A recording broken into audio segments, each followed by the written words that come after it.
Assalamualaikum warahmatullahi wabarakatuh. Selamat pagi Bapak Ibu dosen dan teman-teman semuanya. Perkenalkan, nama saya Atika Sabrina dengan NIM 2502010104447 dari Program Studi Manajemen.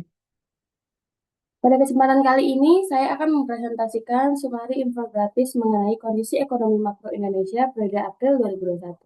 Pembahasan ini berfokus pada 3 indikator utama, yaitu produk domestik bruto atau PDB, nilai tukar rupiah terhadap dolar Amerika, serta inflasi indeks harga konsumen atau IHK. Selain itu, saya juga akan menjelaskan siapa saja pihak yang berperan dalam penentuan kebijakan ekonomi serta bagaimana kondisi perekonomian Indonesia di tengah pandemi COVID-19.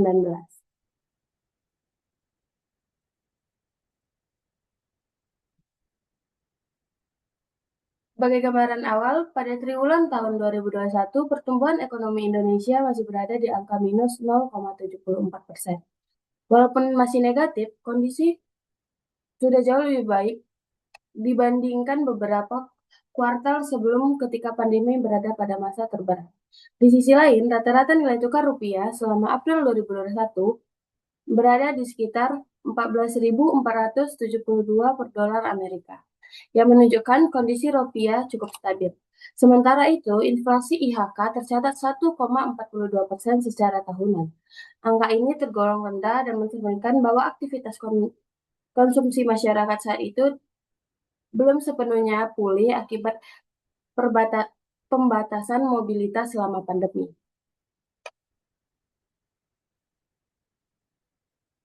Jika kita melihat perkembangan PDB dari tahun 2020 hingga awal 2021, terdapat adanya proses pemulihan yang berlangsung secara bertahap. Sebelum pandemi meluas, ekonomi Indonesia masih tumbuh positif sebesar 2,97% pada triwulan 1 2020. Kemudian pada triwulan 2 2020 terjadi kontraksi yang sangat dalam hingga minus 5,32% karena aktivitas ekonomi banyak berhenti. Memasuki triwulan ketiga dan keempat, kontraksi mulai berkurang menjadi minus 3,49% dan minus 2,19%.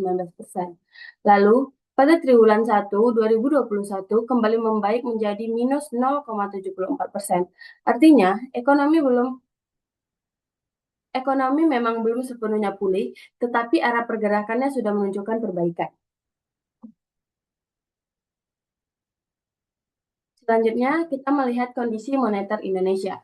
Nilai tukar rupiah yang relatif stabil dipengaruhi oleh beberapa faktor seperti kebijakan Bank Indonesia yang akomodatif, cadangan devisa yang kuat, dan mulai memasuki kembali aliran modal asing. Kemudian, dari sisi inflasi, angka 1,42% masih berada di target Bank Indonesia. Inflasi yang rendah memang membuat harga barang lebih stabil, namun pada saat yang bersamaan juga menunjukkan bahwa permintaan masyarakat belum kembali normal.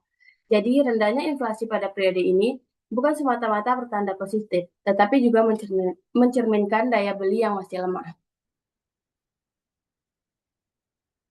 Selanjutnya, saya akan menjawab pertanyaan pertama, yaitu siapa saja pihak yang terlibat dalam penentuan kebijakan ekonomi di Indonesia. Yang pertama adalah Bank Indonesia, yang bertugas menjadi stabilitas nilai rupiah, mengendalikan inflasi, serta menetapkan kebijakan moneter. Kemudian ada Kementerian Keuangan, yang mengatur kebijakan fiskal melalui penyusunan APBN, perpajakan, subsidi, dan berbagai program stimulasi ekonomi. Selanjutnya, DPR RI berperan dalam mengesahkan anggaran negara serta mengawasi pelaksanaan kebijakan ekonomi. Selain itu, terdapat OJK yang mengawasi sektor jasa keuangan agar tetap sehat dan terpercaya. Ada juga KSSK, yaitu Forum Koordinasi antara Bank Indonesia, Kementerian Keuangan, OJK, dan LPS untuk menjaga stabilitas sistem keuangan nasional. Terakhir, BEMPENAS, yaitu menyusun arah pembangunan ekonomi jangka menengah maupun jangka panjang. Melalui kerjasama, seluruh lembaga tersebut, kebijakan ekonomi dapat berjalan lebih koordinasi. Selanjutnya, saya akan menjelaskan bagaimana penguatan atau pelemahan nilai tukar serta inflasi memengaruhi BPD pada triwulan 1 2021. Ketika nilai rupiah menguat atau stabil, biaya impor bahan baku menjadi lebih murah sehingga biaya produksi perusahaan dapat ditekan. Kondisi ini juga meningkatkan kepercayaan investor untuk menekankan modal di Indonesia. Namun, di sisi lain, rupiah juga terlalu kuat dapat membuat harga produksi ekspor Indonesia menjadi lebih mahal di pasar internasional hingga daya saing ekspor bisa menurun. Kemudian, dari sisi inflasi, angka yang rendah membantu menjaga daya beli masyarakat dan membuat biaya produksi lebih terkendali. Tetapi, inflasi yang terlalu rendah juga menjadi sinyal bahwa pemerintah masyarakat masih lemah. Permintaan masyarakat masih lemah. Akibatnya, konsumsi dan investasi belum cukup kuat untuk mendorong pertumbuhan ekonomi keluar zona negatif. Jadi, pada April 2021, stabilnya kurs memberikan dampak yang cenderung positif, sedangkan inflasi yang sangat rendah masih menunjukkan bahwa proses pemulihan ekonomi belum berlangsung secara optimal.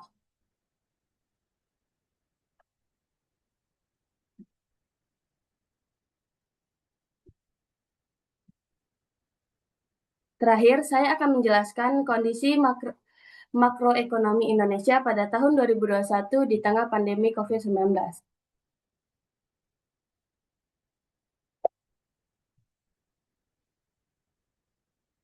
Saat ini pertumbuhan ekonomi masih mengalami kontraksi meskipun sudah lebih baik dibanding tahun sebelumnya.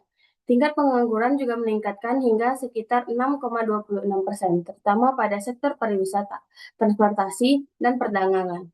Untuk mempercepat pemulihan, pemerintah menjalankan program pemulihan ekonomi nasional atau PEN dengan anggaran lebih dari 699 triliun yang difokuskan pada perlindungan sosial, dukungan kepada UMKM, serta insentif bagi dunia usaha. Di sisi lain, Bank Indonesia menurunkan suku bunga menjadi 3,5% agar aktivitas ekonomi kembali bergerak. Program vaksinasi yang mulai berjalan juga menjadi salah satu faktor paling penting dalam membangun kembali kepercayaan masyarakat dan dunia usaha, serta keseluruhan ekonomi Indonesia pada tahun 2021 memang masih menghadapi berbagai tantangan, tetapi berbagai kebijakan yang dilakukan pemerintah dan lembaga terkait mulai menunjukkan hasil progres pemulihan.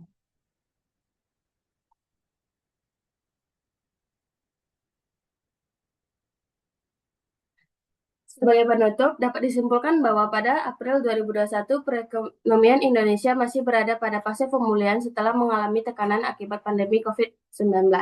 Meskipun PDB masih negatif, arahnya sudah semakin membaik. Nilai tukar Indonesia tetap stabil berkat kebijakan Bank Indonesia. Sedangkan inflasi yang rendah menjadi kestabilan harga tetapi juga menunjukkan bahwa konsumsi masyarakat belum sepenuhnya pulih. Oleh karena itu, sinergi antara pemerintah, Bank Indonesia, OJK, KSSK, dan lembaga lainnya menjadi faktor penting dalam mempercepat pemulihan nasional. Demikian presentasi yang dapat saya sampaikan. Terima kasih atas perhatiannya Bapak dosen dan teman-teman. Wassalamualaikum warahmatullahi wabarakatuh.